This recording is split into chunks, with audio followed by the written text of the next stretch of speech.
40대 남성 A씨는 평소 층간소음으로 큰 피해를 겪고 있었는데요. 어느 날 A씨는 앙심을 품고 거실 천장에 우퍼 스피커를 설치했습니다. A씨는 스피커를 통해 휴대전화 진동과 유사한 저주파 기계음을 21회에 걸쳐 송출하며 보복을 시작했는데요. 결국 A씨는 스토킹 혐의로 고소를 당했습니다.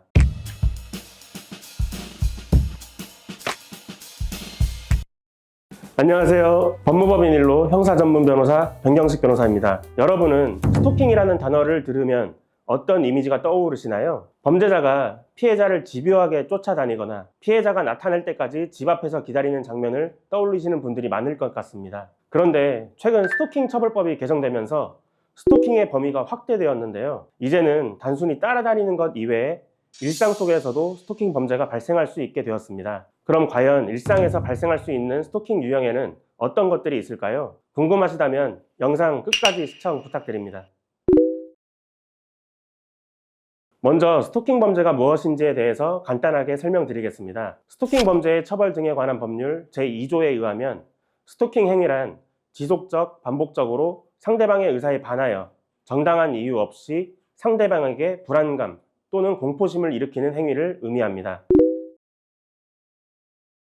스토킹 처벌법은 2023년에 개정되었는데요. 가장 중요하게 살펴봐야 할 내용 중 하나가 바로 반의사 불벌죄에 대한 부분입니다. 반의사 불벌죄란 피해자가 처벌을 원하지 않는다는 명시적인 의사표시를 한 경우 그 의사에 반하여 형사소출을 할 수 없는 것을 말하는데요. 이 조항 때문에 가해자가 피해자에게 합의를 종용하는 등 2차 가해를 범하는 일이 많아졌고 결국 지난해 7월 스토킹 처벌법에서 반의사 불벌 조항은 사라지게 되었습니다. 법이 개정되면서 스토킹 행위 유형에 온라인 스토킹이 추가되었는데요. 이제는 SNS 등을 이용하여 메시지를 반복해서 보내는 행위, 피해자를 사칭하는 행위, 피해자의 위치나 개인정보를 게시함으로써 피해자가 불안감 및 공포심을 느끼게 하는 행위 또한 스토킹으로 인정되고 있습니다. 따라서 유명 연예인이나 인플루언서에게 과도하게 관심을 보였다간 팬심의 행위일지라도 스토킹으로 간주될 수 있으니 유의해야 합니다.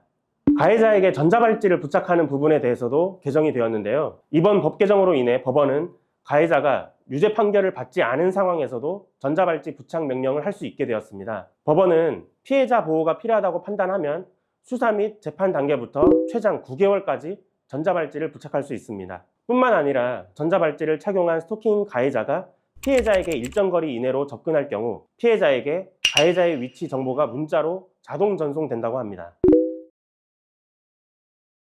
스토킹 범죄의 처벌 등에 관한 법률에 따라 단순 범죄의 경우 3년 이하의 징역 또는 3천만 원 이하의 벌금형에 처해집니다. 그러나 그 밖에 흉기나 다른 위험한 물건을 이용하여 범행을 저질렀을 경우 5년 이하의 징역 또는 5천만 원 이하의 벌금으로 더욱 무거운 형사처벌을 받게 됩니다. 만일 폭행, 협박, 업무방해, 주거침입 등과 같은 범죄 행위를 함께 저질렀다면 각 혐의에 대한 처벌 규정 또한 함께 적용되어 더욱 과중된 처벌을 받을 수 있습니다.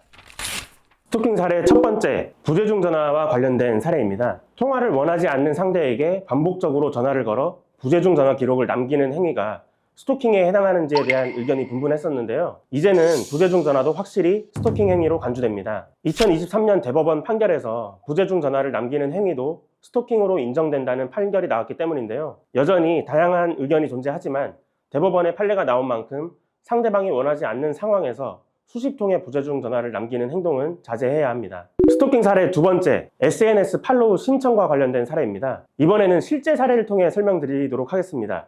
운동센터에서 강사로 근무하던 피고인 A씨는 자신의 수강생인 피해자 B씨에게 여러 차례 관심을 표현했는데요. 그 과정에서 B씨의 인스타그램 계정에 6일 동안 약 140회의 팔로우 신청을 했다고 합니다. 이 재판의 쟁점은 팔로우 신청도 스토킹 행위로 볼 수 있는가 였는데요. 법원은 반복적이고 지속적인 팔로우 신청이 스토킹 행위에 해당한다고 판단했습니다. 따라서 상대방이 팔로우 신청을 받아주지 않는다고 계속해서 팔로우 요청을 보내는 행위 또한 삼가야겠죠. 스토킹 사례 세 번째, 우퍼 스피커를 통한 층간소음 복수입니다. 이 주제도 실제 사례를 통해 설명드리겠습니다. 40대 남성 A씨는 평소 층간소음으로 큰 피해를 겪고 있었는데요. 어느 날 A씨는 앙심을 품고 거실 천장에 우퍼 스피커를 설치했습니다. A씨는 스피커를 통해 휴대전화 진동과 유사한 저주파 기계음을 21회에 걸쳐 송출하며 보복을 시작했는데요. 결국 A씨는 스토킹 혐의로 고소를 당했습니다. 법원은 A씨가 이웃을 지속적이고 고의적으로 괴롭힌 행위가 스토킹에 해당한다고 판단했습니다. 소음 보복이 처벌 대상이 되는 이유는 현행 스토킹 처벌법상 일상생활 반경에서 상대에게 접근해 불안감과 공포심을 유발하는 행위가 스토킹으로 규정되기 때문입니다. 층간소음으로 인한 불편함은 이해되지만 복수를 위한 행동이 오히려 자신에게 큰 피해로 돌아올 수 있다는 점을 반드시 기억해야 합니다. 오늘은 이렇게 일상 속에서 발생할 수 있는 스토킹 범죄에 대해 알아보았습니다. 스토킹 처벌법이 개정되면서 스토킹으로 간주되는 행위가 점점 다양해지고 있습니다. 본인은 애정을 담아 한 행동일지라도 상대방이 불쾌감을 느꼈다면 이는 스토킹으로 간주될 수 있기에 각별한 주의가 필요합니다. 오늘 영상은 여기까지입니다. 다음 영상에서는 더 흥미롭고 유익한 주제로 찾아뵙겠습니다. 이 영상이 도움이 되셨다면 구독, 좋아요, 알림 설정 꼭 부탁드립니다. 감사합니다.